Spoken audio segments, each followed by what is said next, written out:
Israeli forces have demolished a house in Beit Tamar village east of Bethlehem. The home belonged to a Palestinian who was involved in a shooting at a military checkpoint in occupied East Jerusalem in February.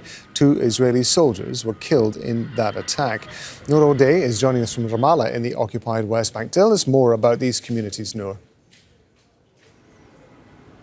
Well, Khallat al-Daba is a small community in an area called Masafir Yatta. This is at the southern tip of the occupied West Bank. These are isolated communities that have really been under attack. In the past few months, the UN says over 20 Palestinian communities have disappeared in the Masafir Yatta area and the Jordan Valley. Overnight, what we saw is an attack by Israeli settlers, a large number of them, as local residents told us.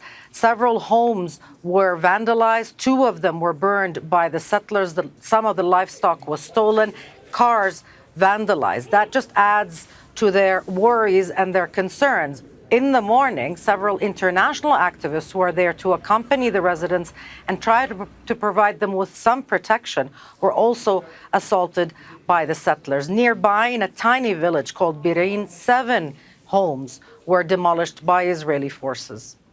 Nour, of course, this is part of a much larger story in the occupied West Bank, particularly, of course, what we're learning about a settlement expansion that's going to be happening in the next few hours. Tell us about what this means for Palestinians.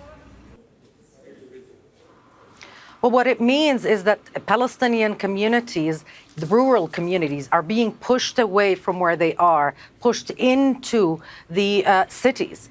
And those areas are being cleared of Palestinians, whether that's by settler attacks, and we've seen over 1,000 of them in recent months. The UN estimates that at least in half of those attacks, Israeli soldiers either accompanied the settlers or were actively involved. Add to that the home demolitions, which have increased dramatically, as we've been reporting.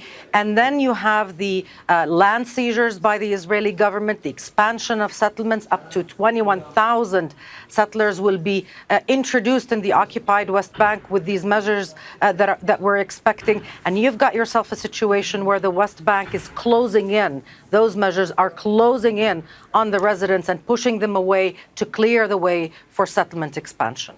Nour Odeh in Ramallah. Nour, thank you. Make sure to subscribe to our channel to get the latest news from Al Jazeera.